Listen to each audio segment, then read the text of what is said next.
All right. All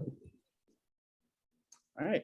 Good evening, everyone, and thank you so much for joining us tonight for the first official Edgecombe County Community Listening Forum. Before we begin, I think it's important that I introduce myself. My name is Nyreke Peters, and I am the Edgecombe County Lead for North Carolina Fellow. For those who don't know, which I assume is anyone watching this, Lead for North Carolina is the UNC school government program that places recent college grads and hosts local government sites to help increase capacity. So that means allowing the government to do things that they normally wouldn't have been able to do, such as having a forum or different community engagement projects is what I have been focused on. So for tonight, this is part of our community voice initiative, which is us trying to, increase the channels and make those channels of communication with our citizens better. So making sure that not only are citizens receiving the information that we're putting out there, but also making sure that, Edgecombe County government is listening to the citizens so that we can better serve the citizens of Edgecombe County. So tonight's community listening forum is an opportunity for two of your government officials to share information pertaining to COVID-19 that is probably really important to all of us because, as you all know, the last 2 years have been really, really confusing, long, and tiring. So we're here to touch base, to get some good information, and to kind of, think about the future and where we want to be. So at this point, I'll pass it over to Mrs. Etheridge, who will give us her COVID-19 update. And then following that, County Manager will give us her county update. So thank you. And hopefully you learned some good things. Thank you, Nyreke. Good evening. My name is Michelle Etheridge. I'm the Interim Health Director with the Edgecombe County Health Department. I'm going to provide a COVID update to you tonight. So as of January 11th, 2022, North Carolina Department of Health and Human Services reported 10,332 cases of COVID-19 in Edgecombe County. The group most affected has been white females aged 25 to 49. To date, we have unfortunately had 131 deaths in Edgecombe County due to COVID-19. The group with the most deaths has been white men aged 75 and older. Drive-through COVID-19 testing is available with OptumServe in Princeville at Heritage Park and in Pine Tops in the parking lot next to the town hall, Mondays, Fridays, and Saturdays, 10 a.m. to 2 p.m., and Tuesdays and Thursdays, 1 to 5 p.m. Drive-through testing is also available at the Edgecombe County Health Department site in Rocky Mount on Wednesdays from 10 to 2 p.m. Freedom Hill, Vidant Multi-Specialty Clinic, and OIC are also testing as well. To date, the Edgecombe County Health Department has administered over 18,000 COVID-19 vaccines. According to the North Carolina Department of Health and Human Services vaccine dashboard, 52% of Edgecombe County residents 5 years of age and older have received their first dose. 48% are now fully vaccinated. We currently have the Moderna vaccine for individuals 18 years of age and older, as well as Pfizer for individuals 5 years of age and older. We are currently scheduling appointments for all eligible doses. Anyone who would like to receive the vaccine can schedule an appointment with us on Thursdays and Fridays by calling the COVID-19 hotline at 252-563-4600. Other sites providing COVID-19 vaccines are Freedom Hill, OIC, Pine Tops Pharmacy, Rural Health Group of Whitakers, Vidant Multi-Specialty Clinic, Vidant Edgecombe Hospital, Thorn Discount Drug, Bryan Drugs, Walmart, and Walgreens.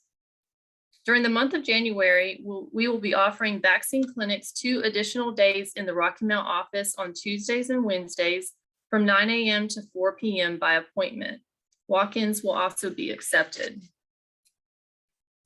The demographic breakdown for individuals age 5 and older who are fully vaccinated is as follows: 41% African American or Black, 39% white, 5% age 5 to 11, 25% age 12 to 17, 32% 18 to 24, 42% 25 to 49, 61% for age 50 to 64, and 74% ages 65 and up.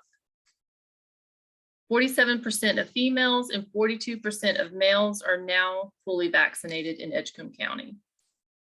Next, I'd like to introduce Eric Evans, the Edgecombe County Manager, who will provide us with a county update. Thank you, Michelle, and good evening to everyone. Thank you for being a part of our very first community listening forum. We are recording this session so that we can make it available later for those who might not have been able to attend. I want to take just a minute to give a brief update on the impact of the pandemic on county operations. I'll talk a little bit about resources that are related to COVID, and then take just a moment to talk about the American Rescue Plan funds that are becoming available.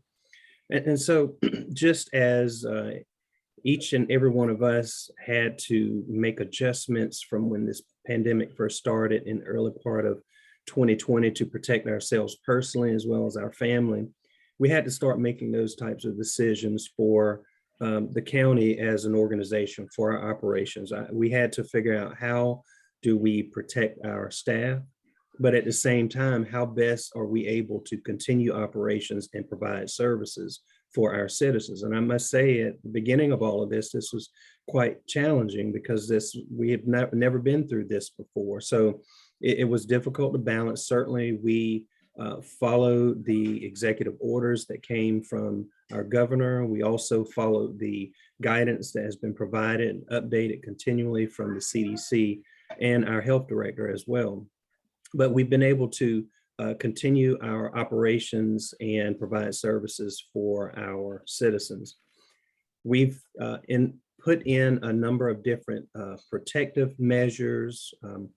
For a while, we rotated our staff in and out of the office, trying not to have as many employees in the office at the same time to give us opportunity to provide social distancing and to minimize their exposure to COVID. We had a number of employees that were working from home for a while. We've had a mask requirement for our facilities for a while. Of course, at one point, we all thought we were getting past this pandemic and we relaxed our mask requirement. But as new variants came upon the scene and the cases started to rise again, we have implemented a mask requirement in all of our buildings again, and they remain at this time. We installed barriers in certain places to put up a protective barrier between the customers and our employees. We've installed temperature checks or checkers in certain places, and we have screening that's taking place in strategic locations, including our human services building where our health clinic is. But of course, as we all personally and with our families have had to deal with the ups and downs of this pandemic, so have we as an organization. As the number of cases have risen or gone down, we've made adjustments accordingly. Currently, as you all know, we're primarily being faced with an increase in cases, as Ms. Etheridge just shared some numbers with you, primarily due to the Omicron variant. And so we are seeing a considerable rise in the number of new positive cases across the state, including our county, as well as among some of our employees. So whenever we have a staff person that tests positive, they have to quarantine. If an employee has had close contact, they have to quarantine. So it's been quite a challenge for our departments to try to manage the workload in the midst of our employees being affected. We're still trying to do the very best that we can to protect our staff, protect our citizens, and to follow the guidelines as provided to us by the CDC. I want to stop here for a moment and just say thank you to all of our citizens. You have been overwhelmingly understanding with the adjustments that we have had to make. During the times that many of our buildings were closed to in-person business, during times where we had limited access, even now as we're dealing with some employees that are testing positive. Today, as an example, our DMV license plate office, we had to close during lunchtime because we're short-staffed, just to give them an opportunity to take a lunch break while we've got some staff that are out in quarantine. Thank you so much to all of you, our citizens. You've been great about that. You've been very understanding, and we really appreciate that. One of the things that we have noticed through all of this and making these adjustments is that we need to help our citizens, help you, our citizens, to better able to access our services remotely where possible. I know that oftentimes we have a lot of folks that are used to paying a water bill in person, or renewing that license plate in person, or coming to an office to see one of our employees to ask a question. That's certainly fine, and we will accommodate that. We're going to remain open as long as we possibly can in the midst of all of this. But wherever that a citizen is able to access us through our website, through phone calls, or what have you, we strongly ask that you consider doing that. As if you don't have to come into the building and you can get what you need, that better protects you, it better protects our staff, and it helps us to be able to be more efficient. Again, I want to stress, we're not closing our doors. We're not going to a remote organization. There are things that we do that we have to do in person. Our sheriff's office never stopped rolling. Our health department kept providing services, but we want to see how we can better accommodate you in accessing our services remotely where possible. So, part of this session is providing your feedback, and we would love to hear your suggestions on how we could better do that. I also want to talk for a moment about resources that are available that are related to COVID-19 and the pandemic. I'm going to attempt to share my screen because I want to show you the county's website. And let's see, there we go.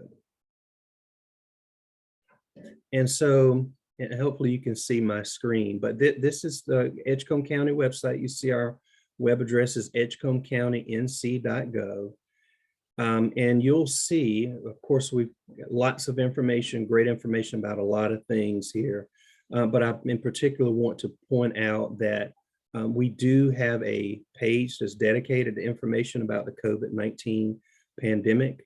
You can see here, as Ms. Etheridge mentioned earlier in her presentation, here's information about the drive-up testing sites, both in Princeville and Pine Tops. There's information about our COVID hotline, getting COVID vaccine availability at our health department, all kinds of good information here. And I would encourage you to go to our page frequently because we update it all the time. It's a lot of information and it changes, almost daily. Michelle and her staff, they do a great job of keeping us abreast of the latest of what's going on with COVID pandemic and recommendations and where we are with the vaccine, that type of thing. So I would encourage you to frequent this website. In particular, I want to show you over on the left-hand side, we've got a number of tabs, with good information. I want to go, if I could. There we go. If you look for the tab, it says help for individuals and businesses. And so this is, some of this is assistance that you can get through us or through one of our departments. Much of it is assistance programs or resources that are available through other agencies. We try to curate it here and update this as often as we possibly can.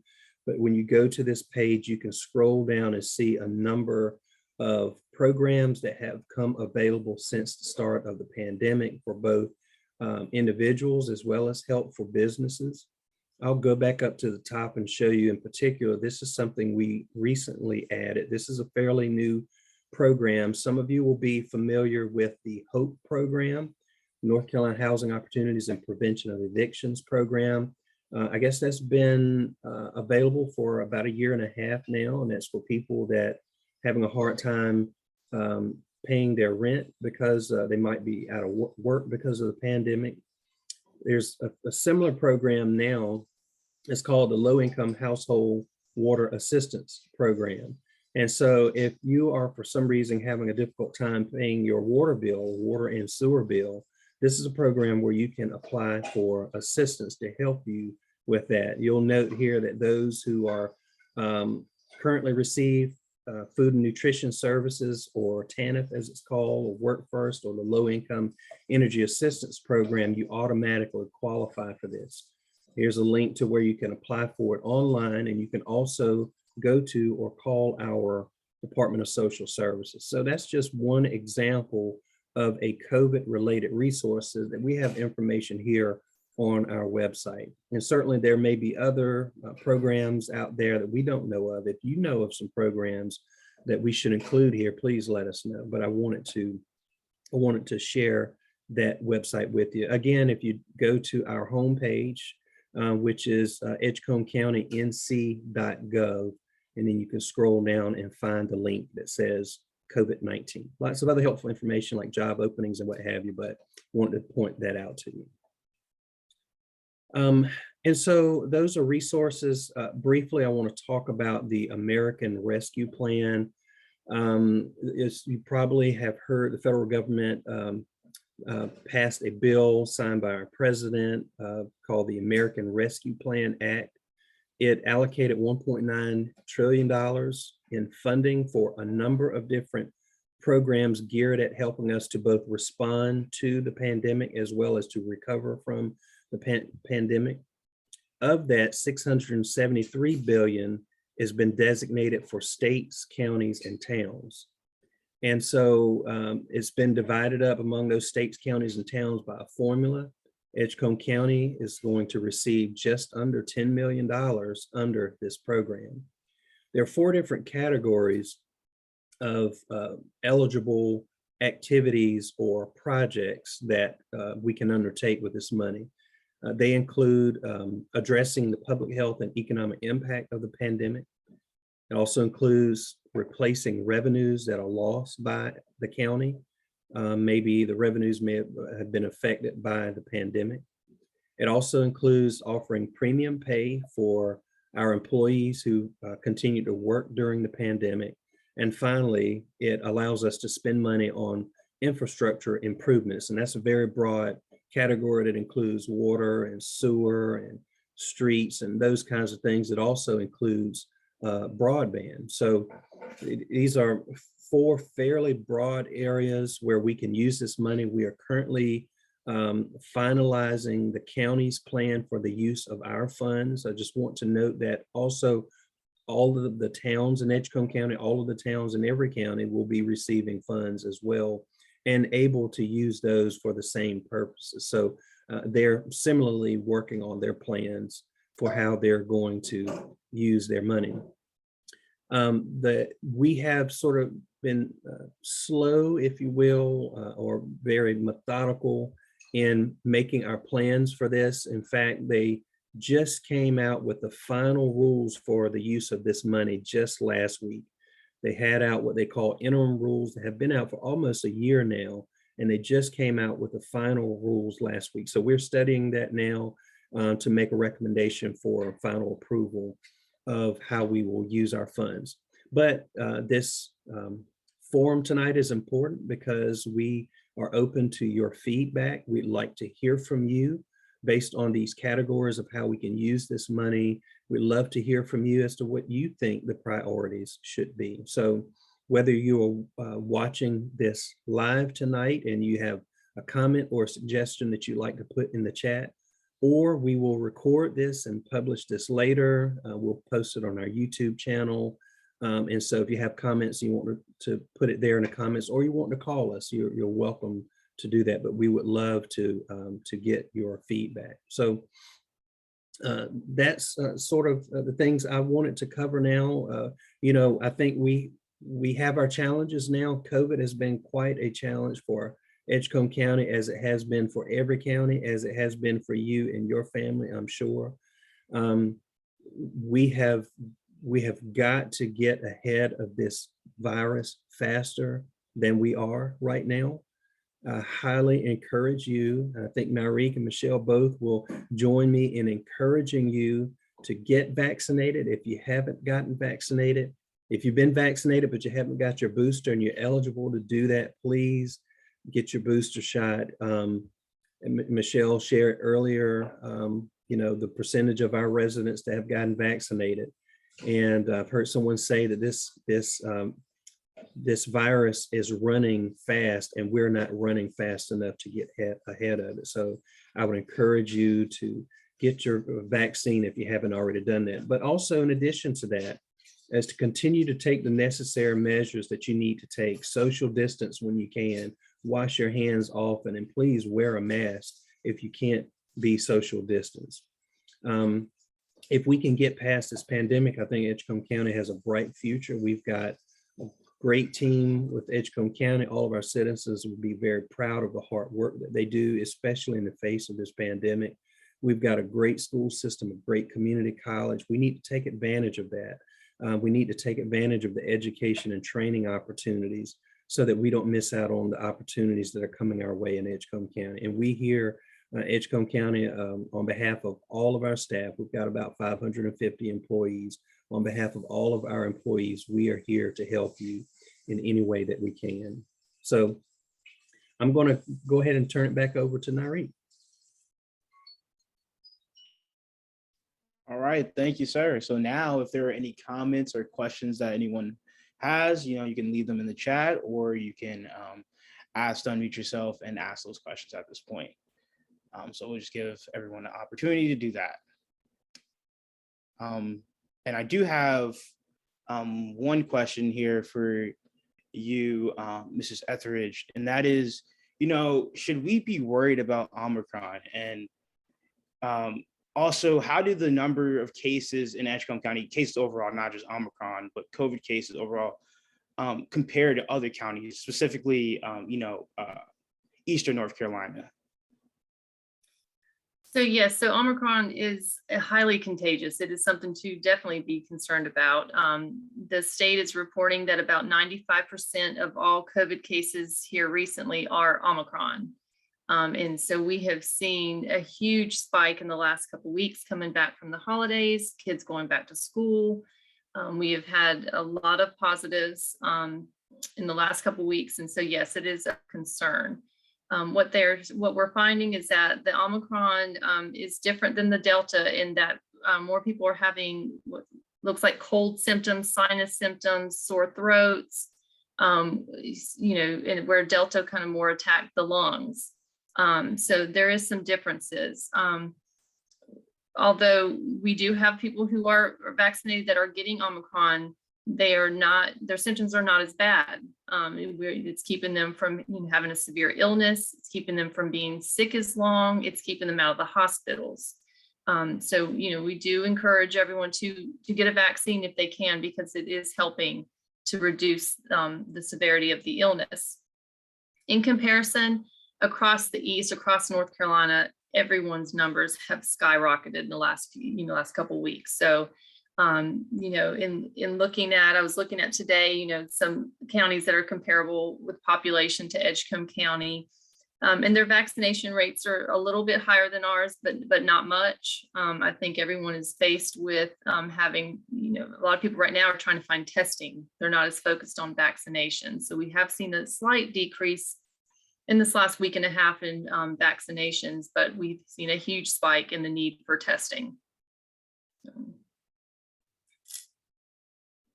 Thank you. And I think you started to mention it, but what are some of the ways that we can differentiate between COVID, the flu, and the common cold? I know it's difficult, but what are what are some of the ways?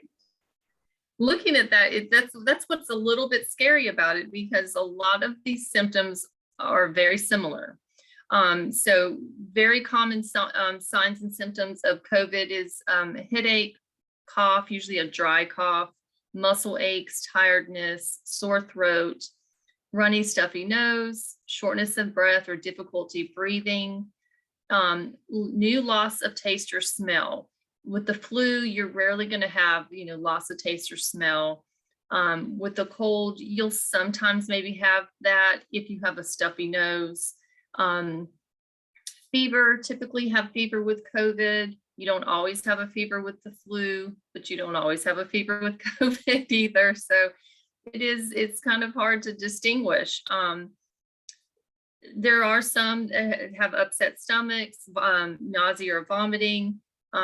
Sometimes that's with the flu, that's more common in children than adults. But we have found that sometimes that has been a symptom for adults with COVID.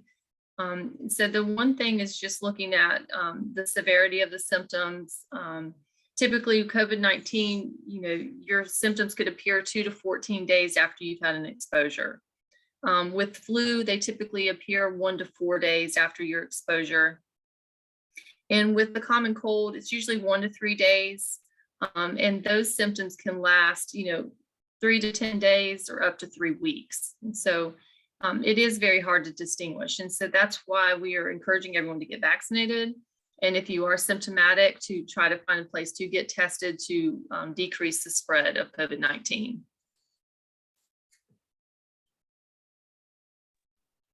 Thank you very much. And for Mr. Evans, I was wondering, how are other counties in North Carolina responding to economic/pandemic recovery? And have you seen anything that's working? Well, I think thankfully the efforts of our federal government and state government have helped the counties. Even though we've had a lot of people that have been out of work, laid off because of the pandemic, actually we've seen the economy run fairly strong over the last couple of years. For example, one measure that we look at is our sales tax receipts. And our sales tax receipts over the last couple of years have still remained very strong. I think that's the result of the stimulus programs. I know people feel different kinds of ways about that, but I think it did what it was intended to do. People got that extra assistance and they spent it in different things. And so we saw our sales tax hold very strong. The additional assistance for unemployment benefits that lasted for some time was a tremendous benefit to our local economy and certainly to us as a county organization. So Edgecombe and most other counties have benefited from these stimulus programs that have helped our citizens to try to remain above water.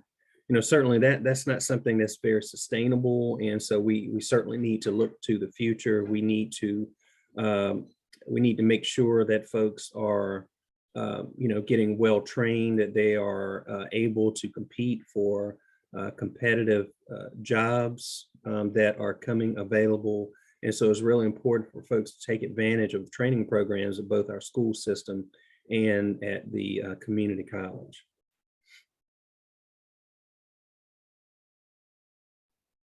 Awesome. Thank you, sir. And another question I have is, despite everything we've been through, do you remain hopeful about the future, and what makes you hopeful and excited about the future? I do. I'm very hopeful. I have the honor of leading the team for Edgecombe County, and in leading that team, I get to work with a lot of good people, and I think that's a microcosm of the good people that we have in Edgecombe County. Our employees, our citizens have overcome some significant challenges. Certainly the COVID pandemic is brand new for everybody, but we're no strangers to challenging events. We happen to live in a highly flood-prone area of the state, and so we've been hit by a couple of the most devastating floods in North Carolina's history, including Floyd in '99 and Hurricane Matthew in 2016. So Edgecombe County residents are very resilient people. They're up to the challenge, and just as they've been up to the challenge of the pandemic, but we can't stop. I know one of the, where we are with the pandemic now, I guess it's been, about 2.5 years, that there's pandemic fatigue. People are tired of having to wear masks. People are tired of all this talk about a vaccine, and maybe they've gotten their first 2 shots and now it's time for a booster, and they're tired of getting that shot. We can't stop now. We cannot let our foot up off of the gas because the pandemic is not over. It's certainly not behind us. Omicron reminded us that it is not behind us. So we can't stop now. So I think we all need to encourage one another. We all need to remind each other to do all of the good things that we've been doing so that we can get this thing behind us as quickly as possible. Because there's a lot of hard work that's out there for us as a county that has nothing to do with the pandemic, but it's very hard for us to take up that task as long as we're faced with this challenge. So I believe the Edgecombe County residents, we can do it. We can do it. We need to get vaccinated though.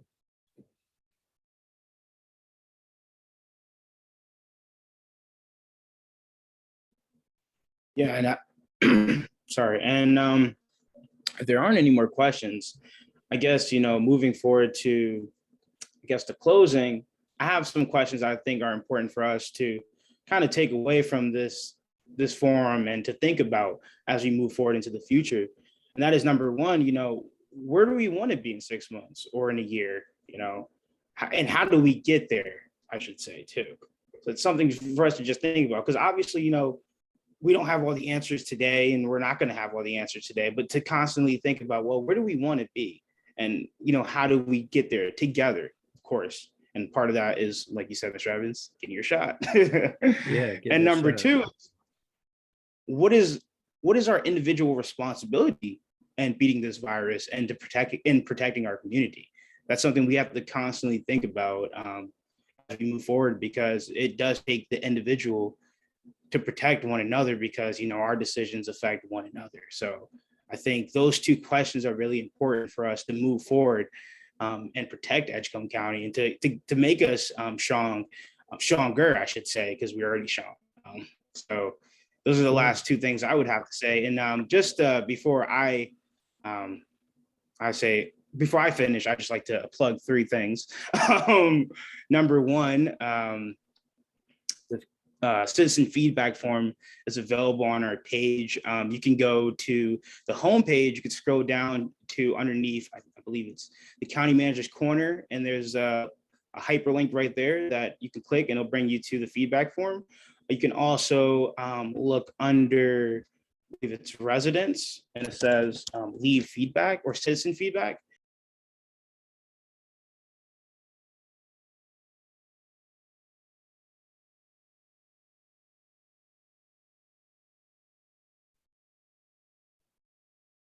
So right there under residents, you see the citizens feedback tab right there. You can click on that.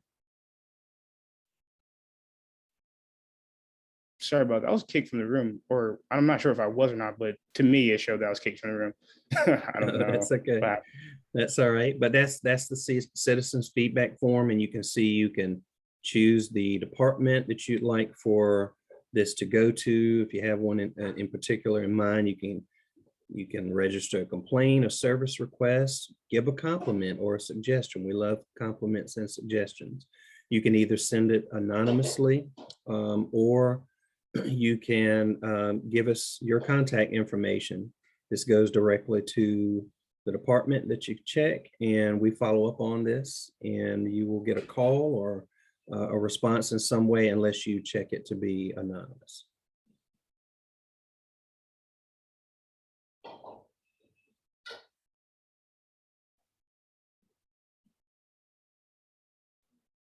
all right, thank you, sir. And another thing I like to plug is next month we are starting our first Citizens Academy. So if you'd like to sign up for that, visit our Facebook page. You'll see there's a bunch of different posts up there. You just have to click on the link. It'll bring you to a Google form where it just asks you, basic stuff, and it's all first come, first served. Everyone's open to join. You have to be 18 or older, but I'm sure everyone watching this is. So yeah, just if you're interested in learning about, public safety, health and human services, community economic development, etc., come out and join. I think it'll be great. Like I said, it's the first one, but it's guaranteed to be insightful and fun. So, and last but not least, be on the lookout for the next community forum, because we are going to do another one. We haven't decided the topic or date yet, but more than likely going to be next month, if not the following month. But it is coming, so be on the lookout. and hope to see you there. Thank you. So I'll take a stab at your first question about where we'd like to be in 6 months. And then Michelle, I'll let you talk about what people can do personally to deal with the pandemic where we are. So, 6 months from now, I really hope that we are at a point where we have done all of the necessary things, and Michelle will talk about some of those, to as quickly as possible get this pandemic behind us. I'm certainly not a medical expert, and so I could not tell you what the future looks like as far as us and COVID-19, whether or not how long we'll have to wear a mask, whether we'll have to get vaccinated yearly, I don't know. But the quicker that we can get back to as normal as possible, we need to do that, because we really need to keep our economy cranking strong. This is taking a toll on our schools in particular. It's very difficult for our schools to adjust to teaching students when they're not sure if they need to do it virtually or in person. And they're having to deal with students that are having to quarantine teachers as well. So we really need to be about our business to get this pandemic behind us as best as we can. But, I don't know if things will ever be normal. I know for us as an organization, we're looking at how we can take our service provision to another level. We talked earlier about how we can better serve you remotely, how we can give you access to our services without you having to drive to one of our offices. We need to do a better job of accommodating a flexible work environment for our employees as well. So that's where I hope that we are in 6 months, that we've got this as best behind us as we can, and we're focusing on other business of the county.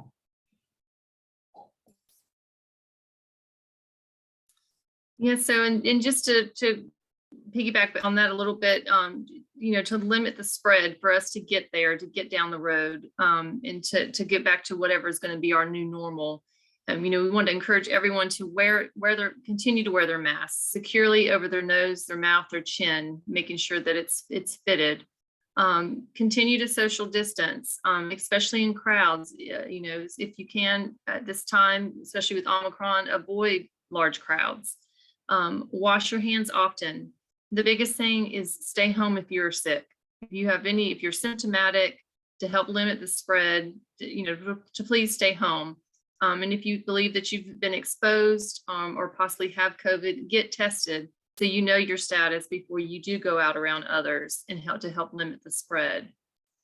Get a COVID-19 vaccine if you're eligible. That helps to reduce the risk of severe illness. It helps to keep you out of the hospital, as well as prevent death from COVID-19. And I think all of these measures that are in place, if everyone's adamant about them, then they can help to limit the spread of COVID-19 and to help us get down the road to whatever's going to be our new normal.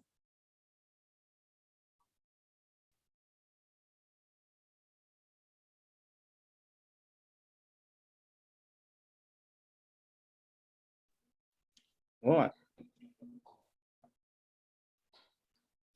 All right. Well, I appreciate all of you tonight. Great information, Michelle. Great job, Nyreke. Thank you, Ms. Harris, for being a part of this. Thank you to those others of you who may watch this at a later time. And as Nyreke said, we'll be doing more of these in the future on different topics. So be on the lookout. Thanks, everybody. Have a great night. Thank you. Good night.